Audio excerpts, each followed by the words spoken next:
stop, okay. fetch, stop, no, go, drop. ಸಣ್ಣ ಸಣ್ಣ ಪದಗಳು. ಆನಿಮಲ್ಸ್ಗೂ ಸಹ ಏನ್ ಮಾಡ್ತಾರೆ, ಇಂಗ್ಲಿಷ್ ಅಲ್ಲೇನೆ ಕಮಾಂಡ್ ಕೊಡ್ತಾರೆ. ನಾವು ಸರ್ಕಸ್ ಅಲ್ಲಿ ಹೋದ್ರೆ ಟ್ರೈನ್ ಮಾಡ್ಬೇಕಾ, ಕಮಾಂಡ್ ಎಲ್ಲ ಹಂಗೆ ಇರುತ್ತೆ. ಪಕ್ಷಿಗಳನ್ನ ಟ್ರೈನ್ ಮಾಡ್ಬೇಕಾ, ಕಮಾಂಡ್ಸ್ ಎಲ್ಲ ಇಂಗ್ಲಿಷ್ ಅಲ್ಲಿ ಇರುತ್ತೆ. ಈ ವೇಲ್ಸ್ ಅದಕ್ಕೆಲ್ಲ ಮೋಸ್ಟ್ಲಿ ಸಣ್ಣ ಸಣ್ಣ ಬಾಡಿ ಲ್ಯಾಂಗ್ವೇಜ್ ಯೂಸ್ ಮಾಡಬಹುದು. ಬಟ್ ಪದಗಳು ಹೆಂಗಿರುತ್ತೆ, ಇಂಗ್ಲಿಷ್ ಪದಗಳೇ ಇರುತ್ತೆ. ಸಣ್ಣ ಸಣ್ಣ ಪದ, ಪ್ರಾಣಿ, ಪಕ್ಷಿ, ಮೀನು. ನಾವೆಲ್ಲ ಬೇರೆ ಬೇರೆ ದೇಶಗಳಿಗೆ when we go across the globe, we see that animals are trained. The commands will be that way.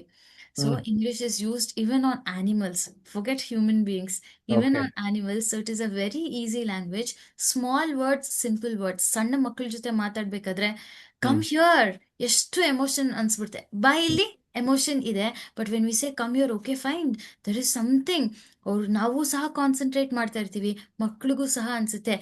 ನಾನು ಪುಟ್ಟ ಇದನ್ನ ತಗೋ ತಿನ್ನು ಅಂತ ಹೇಳಿದ್ರೆ ನನ್ನ ಮಗಳು ಒಂದ್ ಸ್ವಲ್ಪ ಯೋಚನೆ, baby I have got something for you.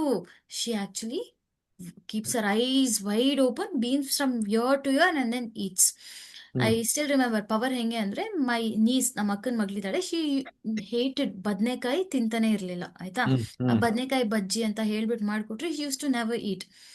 My sister she said, ನಾನೇನೋ ಒಂದು ಮಾಡ್ಕೊಡ್ತೀನಿ ಇವತ್ತು, ಬ್ರಿಂಜಲ್ ಬರ್ನ್ಸ್ ಮಾಡ್ಕೊಡ್ತೀನಿ.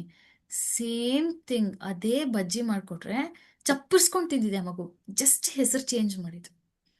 ಮಕ್ಳು ತಿನ್ಬೇಕಾದ್ರೂ ಸಹ ಓಕೆ. ಅವ್ರಿಗೆ ಏನಾದ್ರೂ ತಿಂದಿಲ್ಲ ಅಂದ್ರೆ, ಮನೇಲಾಗಿರ್ಬೋದು, ಆಫೀಸಲ್ಲಿ ಆಗಿರ್ಬೋದು, ನಾವು ಹೋಗುವಂತ ಬ್ಯಾಂಕ್ಸ್ ಅಲ್ಲಿ, ಸೂಪರ್ ಮಾರ್ಕೆಟ್ಸ್ ಅಲ್ಲಿ, ಎಲ್ಲ ಕಡೆ it is extremely powerful sir. We can get a task done easily with some basic words and sharp language, easy pronunciation. Okay, ನೀವಿಲ್ಲಿ ಇಂಡಿಯಾದ ಹೇಳಿದ್ರಿ. ನನಗೆ ಗೊತ್ತಿರೋ ಹಾಗೆ ನೀವು ಬೇರೆ ದೇಶಗಳಿಗೂ ಓಡಾಡಿದಿರಿ. ಸುಮಾರು ಎಷ್ಟು ದೇಶ ಇದುವರೆಗೆ ನೋಡಿರ್ಬೋದು? Ten sir. ಓಕೆ. ಆ ಆ ಬೇರೆ ದೇಶದಲ್ಲೂ ಈ ಥರ ಇಂಗ್ಲಿಷ್ ಮಾತಾಡೋದು ಹೆಲ್ಪ್ ಆಯ್ತಾ ನಿಮಗೆ? ಇಂಗ್ಲಿಷೇ ಮಾತಾಡ್ತಾರೆ sir. For example, we go to Vietnam. Hmm. ಅವರೆಲ್ಲ ಬರೀ ಬೇಸ್ ಮಾತಾಡ್ತಾ ಇರ್ತಾರೆ. ಈ ಹ್ಮ್. ವಾಸ್ ಎಲ್ಲ ಜಾಸ್ತಿ ನೋಡೋಲ್ಲ. ಅಲ್ಟಿಮೇಟ್ಲಿ ನಾನು ಏನ್ ಹೇಳ್ಬೇಕು ಅಂತಿದ್ದೀನಿ ಅವ್ರಿಗೆ ಅರ್ಥ ಆಯ್ತಾ, ಅವ್ರು ಏನ್ ಹೇಳ್ತಾ ಇದ್ದಾರೆ ನನಗೆ ಅರ್ಥ ಆಯ್ತಾ, more than enough. They do speak English.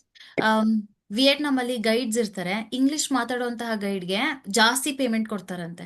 Because ಬೇರೆ ಬೇರೆ ಟೂರಿಸ್ಟ್ ಇರ್ತಾರಲ್ಲ, most of them speak English. Hmm. And even in Dubai, if they have to be a tourist guide, must English is must. Exams ಎಲ್ಲ ತಗೊಳ್ತಾರೆ, so they have to clear some exams, they have to talk, they have to hmm. talk.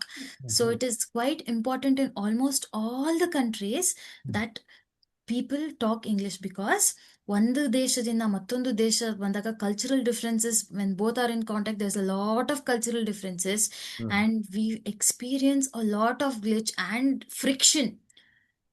Okay. Something that curbs the friction is language. Hmm. ಆ hmm. ಘರ್ಷಣೆಯನ್ನ ಕ್ಷೀಣಗೊಳಿಸೋದು ಭಾಷೆಯೊಂದೇ.